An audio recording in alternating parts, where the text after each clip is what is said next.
चलिए आज हम लोग जो है मॉडल सेट 2 की प्रैक्टिस करेंगे। Yes sir. कल आप लोग के मॉडल सेट 1 की प्रैक्टिस हो गया। Yes sir.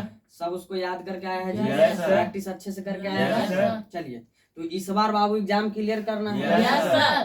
तो चलिए अब इसी मेहनत को आगे बढ़ाते हुए आज मॉडल पेपर 2 यानी प्रैक्टिस सेट 2 हम लोग करेंगे। क्लियर है जी? Yes sir. तो चलिए सबसे पहला क्वेश्चन आप लोग के है कि जो नेत्र निकट स्थित वस्तुओं को साफ नहीं देख सकता है उस नेत्र में होता है जरा दृष्टि दोष, दूर दृष्टि दोष, निकट दृष्टि दोष या आपको वर्णांधता। क्या होता है जी बताइए। देखिए दृष्टि दोष क्या है और यह कितने प्रकार का होता है। क्लियर है? ये समझिए आप लोग। देखिए दृष्टि दोष है क्या, तो जब आंख में आप लोग की वैसी स्थिति आ जाए, यानी कहने का अर्थ है कि जब आपकी आंख किसी वस्तु का स्पष्ट प्रतिबिंब रेटिना पर न बना पाता है तो वैसी स्थिति को हम लोग दृष्टि दोष कहते हैं। क्लियर है? Yes sir. यानी किसी कारण बस आपको आंख जो है रेटिना पर स्पष्ट जो है प्रतिबिंब किसी वस्तु का नहीं बना पाती है तो वैसी स्थिति दृष्टि दोष कहलाती है। दृष्टि दोष को 4 कैटेगरी में बांटा गया है। दूर दृष्टि दोष, सेकंड है निकट दृष्टि दोष, थर्ड है जरा दृष्टि दोष और फोर्थ है अबिंदुकता। क्लियर है? ये 4 प्रकार के दृष्टि दोष समांतर होते हैं। क्लियर है जी? तो अब बारी बारी से हम लोग समझेंगे कि जरा दृष्टि दोष, निकट दृष्टि दोष, दूर दृष्टि दोष और अबिंदुकता क्या है। तो सबसे पहले हम लोग समझते हैं निकट दृष्टि दोष। तो निकट दृष्टि दोष वैसा दोष होता है जिसमें आपको निकट की वस्तुएं स्पष्ट दिखाई पड़ती है परंतु दूर की वस्तुएं स्पष्ट दिखाई नहीं पड़ती है। क्लियर है जी? Yes sir. फिर से समझिएगा, वैसा दृष्टि दोष जिसमें निकट की वस्तुएं स्पष्ट दिखाई पड़ती है परंतु दूर की वस्तुएं स्पष्ट दिखाई नहीं पड़ती है तो वैसे दोष को हम लोग निकट दृष्टि दोष कहते हैं। क्लियर है जी? क्या समझे? निकट की वस्तु दिखाई देगा लेकिन दूर की वस्तु दिखाई नहीं देगा। कंफ्यूजन यही में होता है कि निकट दिखाई देगा कि दूर दिखाई देगा, और दूर दृष्टि में होता है कि दूर दिखाई देगा कि निकट दिखाई। तो समझिए निकट दृष्टि दोष में निकट की वस्तु स्पष्ट दिखाई देगा लेकिन दूर की वस्तु स्पष्ट दिखाई नहीं देगा। ठीक है? अब आते हैं हम लोग दूर दृष्टि दोष में। तो दूर दृष्टि दोष जस्ट इसका अपोजिट है यानी उल्टा है। वैसा दोष जिसमें दूर की वस्तुएं स्पष्ट दिखाई पड़ती है लेकिन निकट की वस्तुएं स्पष्ट दिखाई नहीं पड़ती है तो वैसे दोष को हम लोग दूर दृष्टि दोष कहते हैं। क्लियर है? अब आते हैं जरा दृष्टि दोष। तो जरा दृष्टि दोष वैसा दृष्टि दोष होता है जिसमें न तो निकट की वस्तु और ना ही दूर की वस्तु स्पष्ट दिखाई देगी, यानी निकट वाला भी और दूर वाला भी, दोनों में से कोई स्पष्ट दिखाई आपको नहीं देगा तो वैसे दोष को हम जरा दृष्टि दोष कहते हैं। क्लियर है जी? अब अबिंदुकता। अबिंदुकता एक ऐसा दोष है जो खास करके मानसिक जो है ना, मानसिक एक तरह से कहिए तकलीफ या मानसिक एक तरह से बीमारी के कारण होने वाला यह रोग है। ठीक है? अबिंदुकता इसमें होता क्या है ना कि जो मनुष्य को अबिंदुकता हो जाता है तो उसके आंख अगर कोई वस्तुएं क्षैतिज रूप से है तो वह वस्तुएं ऊर्ध्वाधर नजर आती है और ऊर्ध्वाधर रूप से वस्तुएं क्षैतिज नजर। कहने का सर सिंपल भाषा में अगर मान के चलिए ये हाथ मेरा ऐसे खड़ा है, ठीक है, तो जिसको अबिंदुकता हो रहेगा वो ऐसे परा दिखाई देगा। क्लियर है? और मान के चलिए अगर हाथ मेरा परा है तो उसको खड़ा दिखाई देगा। बात समझ में आया? यानी क्षैतिज की वस्तुएं ऊर्ध्वाधर और ऊर्ध्वाधर की वस्तुएं क्षैतिज नजर आती है। क्लियर है? क्लियर है जी सबको? अब सर इस दोष से संबंधित क्वेश्चन एक बनता है कि सर निकट दृष्टि दोष के उपचार के लिए किस प्रकार के लेंस का उपयोग हम लोग करते हैं, किस प्रकार के लेंस का चश्मा का हम लोग प्रयोग करेंगे, यानी चश्मा में कौन सा लेंस लगा रहेगा। तो समझिए निकट दृष्टि दोष होगा तो आप अवतल लेंस के चश्मा का प्रयोग करेंगे। दूर दृष्टि दोष होगा तो उत्तल लेंस के चश्मा का प्रयोग करेंगे। जरा दृष्टि दोष होगा तो बाइफोकल यानी द्विफोक्सी लेंस जिसमें दोनों लेंस होगा, उत्तल भी और अवतल लेंस भी। ठीक है? और अबिंदुकता अगर हो जाए तो बेलनाकार लेंस या सिलेंडराकार लेंस कहते हैं उसको। क्लियर है? इसका हम लोग प्रयोग करेंगे चश्मा में। यहाँ तक सबको क्लियर है? तो बताइए दृष्टि दोष कितने प्रकार के? 4 प्रकार के। कितने प्रकार के? 4 प्रकार के। कौन कौन? दूर दृष्टि दोष, निकट दृष्टि दोष, जरा दृष्टि दोष और अबिंदुकता। निकट दृष्टि दोष अगर हो जाए तो किस लेंस के चश्मे का प्रयोग करेंगे? अवतल लेंस। तेज में बोलो, आवाज खाना खा गया सब? Yes sir. अगर निकट दृष्टि दोष हो जाए तो अवतले अतले, दूर दृष्टि दोष हो जाए तो उत्तले और जरा दृष्टि दोष हो जाए तो बाइफोकले और अबिंदुकता हो जाए तो सिलिंडराकार बेलनाकार लेंस का प्रयोग करें। क्लियर है। Yes, sir. देखिए जरा दृष्टि दोष होता है ना, वो खास करके बुढ़ापा में ज्यादा होता है। जब Yes. बुढ़ापा में सिलियरी मांसपेशिया का जो है उसकी मतलब कि शिथिलन जो होती है वो कम होने लगती है, यानी कि सिकुड़न और फैलाव कम होती है। तो उस Yes. स्थिति में जो होता है फोकस सही ढंग से नहीं हो पाता है रेटिना पर प्रकाश का, तो जिसके कारण जो है प्रतिबिंब बनने में असुविधा होती है और वह जरा दृष्टि दोष कहलाती है। क्लियर है। Yes, खास करके बुढ़ापा में होता है। Yes. क्लियर है। और अगर अबिंदुकता किसी को हो जाए तो वो, अगर मान ली कोई व्यक्ति है उसको अबिंदुकता हो जाए तो वो पागल ना है तो भी पागल होने की संभावना है। कि उसको खरा आदमी परा नजर आएगा, परा आदमी खरा नजर आएगा, तो Yes. दिखते ना है जी। Yes, sir. हाँ है ना। Yes, sir. क्लियर है। Yes, sir. दृष्टि दोष से संबंधित कोई भी क्वेश्चन आएगा क्लियर कर दीजिए। Yes, sir. चलिए नेक्स्ट क्वेश्चन है बाबू,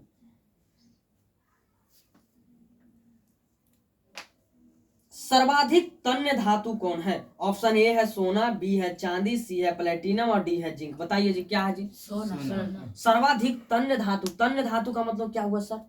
सर्वाधिक मतलब सबसे अधिक, तन्य मतलब लचीलापन। तो सबसे ज्यादा लचीलापन जो होती है वो सोना। Yes, clear. sir. इसीलिए तो सोना का जेवर बनता है, यानी गहना वगैरह ऐसा बनता है, आभूषण। क्लियर Yes, है। yes. तो सोना सबसे अधिक तन्य धातु, हालांकि चांदी भी होती है, पीतल सॉरी तांबा भी होती है, ठीक है ना, तो सब तन्य होती है, लेकिन सोना सबसे अधिक तन्य ज्यादा, धातु है। yes, sir. सोना का संकेत यही होता है। क्लियर है जी? Yes, sir. क्लियर है। Yes, sir. चलिए अब सोना क्या है? धातु। धातु। सोना क्या है जी? धातु। अच्छा शुद्ध सोना कितने कैरेट का होता है? 24 कैरेट का 24 कैरेट का। अगर आभूषण बनाना है तो सोना 22 कितने कैरेट। कैरेट? 22 कैरेट का 22 कैरेट का। 2 कैरेट क्या लेंगे जी? तांबा। तांबा नहीं तो चांदी। चांदी। तांबा नहीं तो चांदी। चांदी। एल्युमिनियम डाल देगा। नहीं, सर। तांबा या तो चांदी। चांदी। तो आभूषण बनाने के लिए कितने कैरेट के सोना का प्रयोग हुआ? 22 कैरेट का। शुद्ध सोना कितने कैरेट? 24 कैरेट का। एकदम क्लियर है। Yes, sir. चलिए नेक्स्ट, मास्टर ग्रंथि कौन है? या कहिए मास्टर ग्रंथि किसे कहते हैं जी? बताइए। पिट्यूटरी ग्रंथि, थायराइड ग्रंथि, एड्रीनल ग्रंथि या पैराथायराइड ग्रंथि? पिट्यूटरी ग्रंथि को हम लोग मास्टर ग्रंथि कहते हैं। Yes. लेकिन Yes. सवाल यह है कि सर क्यों कहते हैं? Yes. अब मास्टर ग्रंथि का मतलब क्या हुआ? तो देखिए मास्टर किसको कहते हैं? जो सबको Yes. Control Yes. करे, Yes. समझा सके, Yes. निर्णय दे, उसको Yes. मास्टर कहते हैं। Yes. कि मास्टर आदमी है।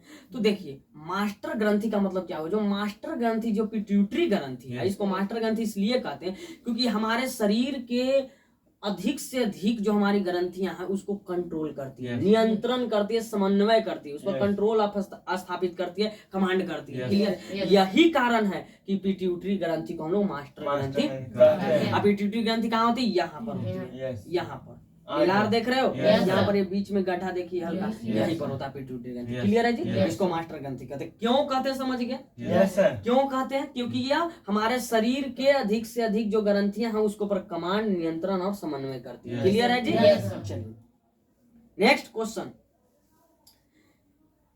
इंसुलिन की कमी के कारण कौन सा रोग होता है जी? बताइए। मधुमेह। घेघा, बौनापन, क्रेटिजिनम या मधुमेह? मधुमेह। मधुमेह रोग जो है वह इंसुलिन की कमी के कारण होने वाला रोग है। रोग। क्लियर है जी? Yes, sir. इंसुलिन की कमी से मधुमेह रोग होगा। क्लियर है? Yes, sir. ध्यान रखेगा। सर इंसुलिन हार्मोन है। हाँ इंसुलिन हार्मोन है, ठीक है। Yes. और इंसुलिन की जब कमी हो जाएगी आपके शरीर में तो मधुमेह रोग हो जाएगी। Yes. इसको हम लोग अरे ठेठ भाषा में शुगर भी कहते हैं। Yes, sir. क्लियर है? Yes, sir. समझ में आया? Yes, sir. चलिए अच्छा एक क्वेश्चन इसी संबंधी रोग से और फेमस क्वेश्चन है कि बताइए कि आयोडीन की कमी से कौन सी रोग होती है?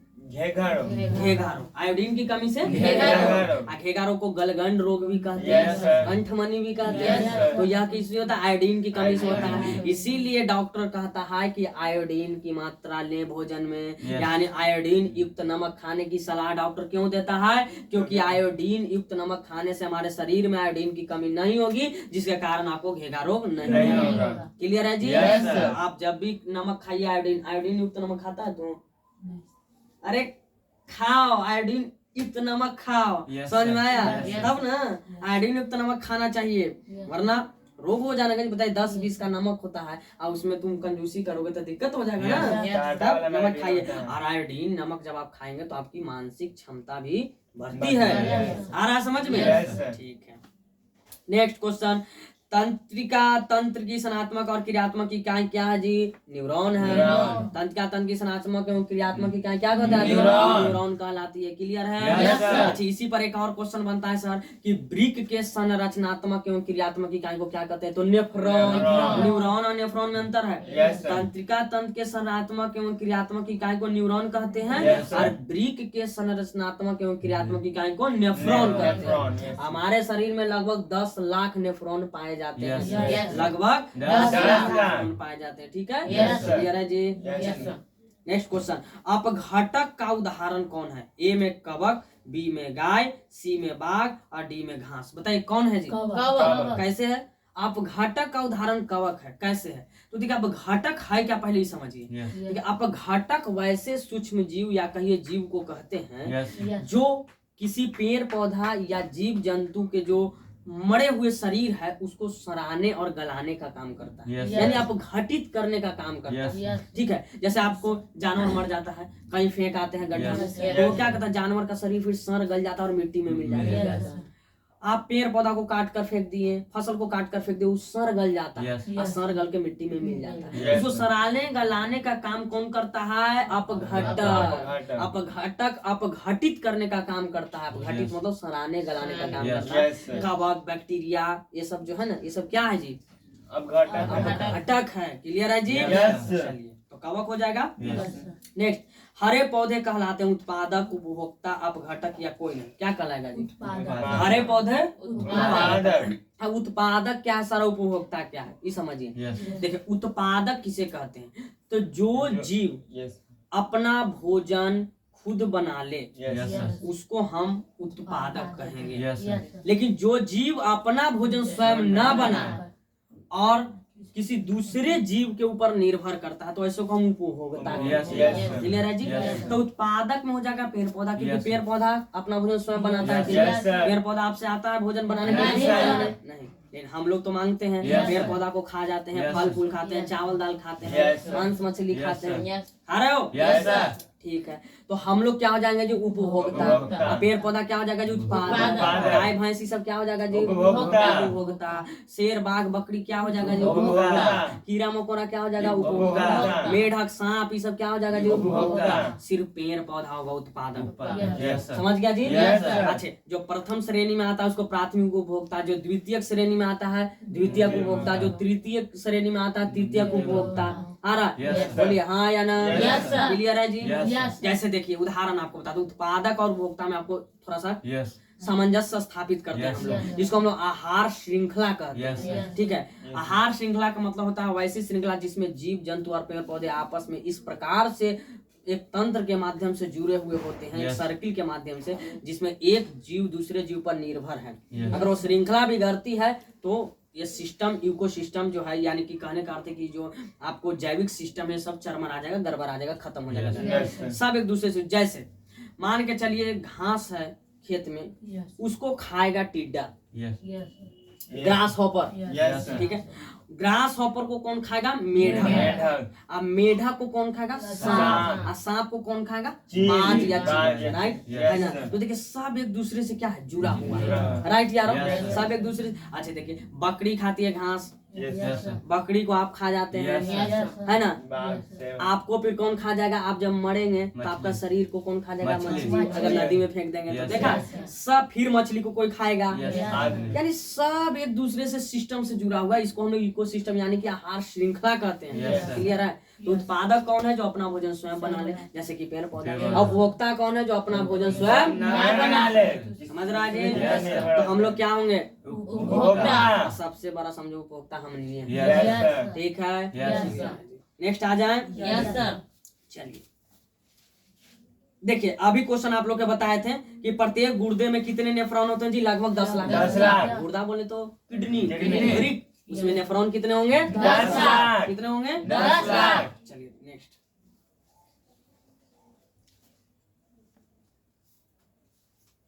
निम्न में कौन उप धातु है बताइए? Zn, Cu, Ge या C? बताइए। Zn मतलब जिंक हो गया, Cu मतलब कॉपर, और G मतलब जर्मेनियम, और C मतलब कार्बन। बताइए कौन उप धातु है बताइए? G यानी जर्मेनियम। क्लियर है? देखिए सुदामा सही जवाब देता है। याद करता है जी? क्लियर कर देगा? तब देखिए ये बच्चा बेस्ट है। तुम लोग भी याद करो सब, मेहनत करना है भरपूर। जब तक तोड़ेंगे नहीं तब तक छोड़ेंगे नहीं। कि अगर मुश्किलें पहाड़ है तो हम हमें है। जब तक तोड़ेंगे नहीं तब तक छोड़ेंगे नहीं। तो यहाँ पर छोड़ना किसको नहीं? जर्मेनियम को। ऑप्शन के हिसाब से कौन सा ही होगा? जर्मेनियम। ऑप्शन के हिसाब से कौन सा ही होगा? जर्मेनियम। क्लियर है जी? जर्मेनियम उप धातु। जर्मेनियम उप धातु। यहाँ जिंक है, कॉपर है, ये दोनों क्या है? धातु। और कार्बन अधातु। कार्बन अधातु। जिंक कॉपर ये दोनों धातु, और जर्मेनियम उप धातु। क्लियर है? चलिए नेक्स्ट। सोना की परमाणु संख्या बताए हैं अभी 79। 79 सोना की परमाणु संख्या हो गया। संकेत क्या होगा? AU। क्लियर है जी? चलिए नेक्स्ट क्वेश्चन। विद्युत बल्ब का फिलामेंट, एकदम फेमस क्वेश्चन है, हर साल के परीक्षा का। सॉरी, हर साल के परीक्षा का फेमस क्वेश्चन। विद्युत बल्ब का फिलामेंट किस धातु का? टंगस्टन धातु के जो फिलामेंट होता है वो विद्युत बल्ब का बनाया जाता है। क्यों बनाया जाता है? क्योंकि टंगस्टन धातु का गलनांक बहुत अधिक होता है, और प्रतिरोध भी बहुत क्या होता है? अधिक होता है। अब देखिए जो टंगस्टन धातु होता है ना, इसका गलनांक बहुत अधिक होता है, जिस कारण यह वोल्टेज को सह पाता है। इसीलिए इसके फिलामेंट के रूप में हम लोग प्रयोग करते हैं। अच्छा एक चीज और क्वेश्चन पूछा जाता है विद्युत बल्ब से। विद्युत बल्ब में कौन सी गैस भरी जाती है जी बताइए? निष्क्रिय गैस, जैसे helium, neon, argon, krypton, xenon, radon. Helium, neon, argon, krypton, xenon, ये सब होते हैं ना। इसमें से आपको जो होता है नियॉन को डाल दिया, समझ में आ रहा है? आर्गन को डाल दिया विद्युत बल्ब में, ठीक है, ताकि ये किसी से क्रिया ना कर सके, ठीक है, ऑक्सीजन से, जिसके कारण फिलामेंट जो है बचा रहे। तो ऑक्सीजन से क्रिया कर लेगा तो फिलामेंट को क्या कर देगा? नष्ट कर देगा, खराब कर देगा। इसीलिए विद्युत बल्ब में निष्क्रिय गैस भरी जाती है। क्लियर है जी? चलिए नेक्स्ट। लेंस की क्षमता का सहाय मात्रक क्या जी बताइए? लेंस की क्षमता का सहाय मात्रक डायोप्टर होती है। लेंस की क्षमता को जब मापा जाता है कि यह कितना क्षमता है इस लेंस की, तो उसको डायोप्टर में मापते हैं। ठीक है, डायोप्टर। ठीक है, तो लेंस की क्षमता का सहाय मात्रक क्या होती है? डायोप्टर। संकेत होता है डी। क्लियर है जी? यह फेमस क्वेश्चन है, ध्यान रखिएगा। मानव हृदय में कितने कोष्ठक पाए जाते हैं जी? 4। मानव हृदय को आप लोग को हम बताए होंगे, मानव हृदय 4 कोष्ठक में बंटा होता है। तो 4 कैटेगरी एक तरह से बंटा हुआ रहता है, यानी जिसमें 2 गो अलिंद और 2 गो नीले होता है। 2 गो अलिंद और 2 गो नीले होता है। तो 2 कितने हो गए? 4। तो मानव में कितने कोष्ठ हो जाएंगे? 4 हो जाएंगे। क्लियर है? चलिए अगला। किसी भी उदासीन विलयन का पीएच मान कितना होता है? 7। बताए ना। पीएच मान पर अम्ल, क्षार और लवण को कैसे मापते हैं? तो देखिए जब 7 से कम रहेगा तो अम्लीय होगा, और 7 से अधिक होगा क्षारीय होगा, और पूरे 7 पर ही कांटा टिक जाएगा। ठीक है, तो शुद्ध जल का पीएच मान कितना होगा? इसका मतलब शुद्ध जल उदासीन है, अम्लीय है ना क्षारीय है। ये जो आप पानी पीते हैं ना, घर वाला, नल वाला, कल वाला, ये शुद्ध नहीं होता है। इसलिए आपको थोड़ा कभी नमकीन तो कभी कहते हैं कि मीठा, कभी खारा लगता है। लेकिन जब शुद्ध जल जब आप पीजिएगा ना, शुद्ध जल, तब आपको दम न खट्टा मीठा, मतलब जो भी कहो, न नमकीन लगेगा, न करवा लगेगा, न मीठा, आपको एकदम कोई स्वाद ही नहीं रहेगा। इसीलिए शुद्ध जल का पीएच मान 7। अब सर शुद्ध जल होता कौन है? तो वर्षा का जो जल होता है ना, बरसात का जल, वो सबसे शुद्ध माना जाता है। क्लियर है? चलिए नेक्स्ट।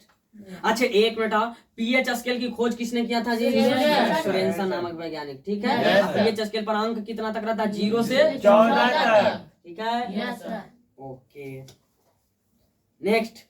दही में कौन सा अम्ल पाया जाता है? दही में लैक्टिक अम्ल पाया जाएगा। दही में कौन सा? लैक्टिक अम्ल। तो दूध में कौन सा अम्ल रहेगा? लैक्टिक अम्ल। दूध से ही तो दही बना है। बताइए नींबू में कौन सा अम्ल पाया जाएगा? सिट्रिक अम्ल। टमाटर में ऑक्जेलिक अम्ल। गुड, टमाटर में ऑक्जेलिक अम्ल। ठीक है, अच्छा इमली में टार्ट्रिकम, इमली में टार्ट्रिकम, सिरका में एसिटिकम, सिरका में एसिटिकम, क्लियर है जी। और लाल चींटी में फॉर्मिकम, लाल चींटी में, सेब में मैलिकम, सेब में क्लियर। फिर से एक बार रिवाइज कर लेते हैं, फिर से आइए। दही में लैक्टिकम, नींबू में सिट्रिकम, सेब में मैलिकम, इमली में टार्ट्रिकम, टमाटर में ऑक्सैलिकम, सिरका में एसिटिकम और लाल चींटी में मेथनोइकम या उसी को फॉर्मिकम कहते हैं। क्लियर है जी। मेथनोइकम या फॉर्मिक, क्लियर है दम। ये सब हाईलाइट क्वेश्चन है जो आपसे पूछा जाएगा, इसको आपको ध्यान रखना। बता, दही में कौन सा आम, टमाटर में, सिरका में एसिटिकम, लाल चींटी में मेथनोइकम या इसको फॉर्मिकम कहते हैं। क्लियर है जी। चलिए नेक्स्ट क्वेश्चन। आवर्त सारणी में आवर्तों की संख्या कितनी होती है? आवर्तों की संख्या 7, अवर्गों की संख्या 18, आवर्तों की संख्या 7, अवर्गों की संख्या 18। आवर्त सारणी जो आधुनिक आवर्त सारणी है उसमें आवर्तों की संख्या ऐसे जो क्षैतिज कतारें होती है 7 होता है, और ध्वार्धर कतारें जो होती है जिसको वर्ग कहते हैं या समूह कहते हैं वो 18 होता है। तो आवर्त 7 और वर्ग 18, आवर्त 7 और वर्ग 18। क्लियर है जी। चलिए ओके। देखिए फिर अगला क्वेश्चन आएंगे, आयोडीन की कमी से कौन सा रोग होता है जी बताइए। ठीक है जी। नेक्स्ट,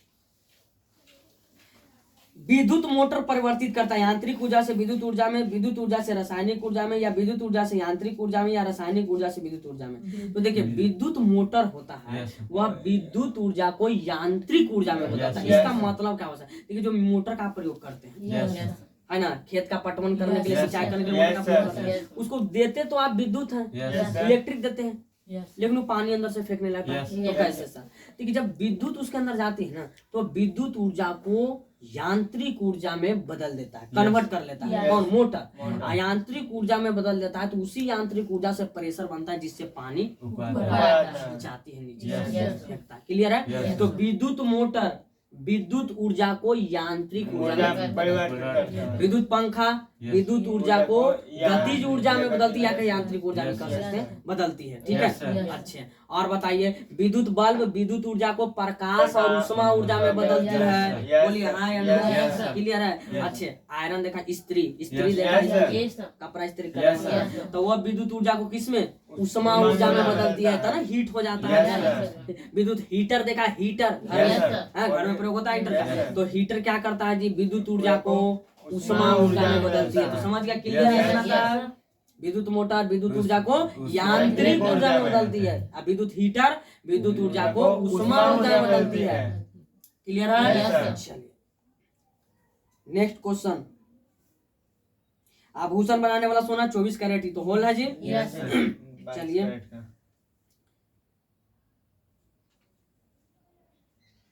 प्रकाशिक माध्यम कितने प्रकार के होते हैं जी बताइए।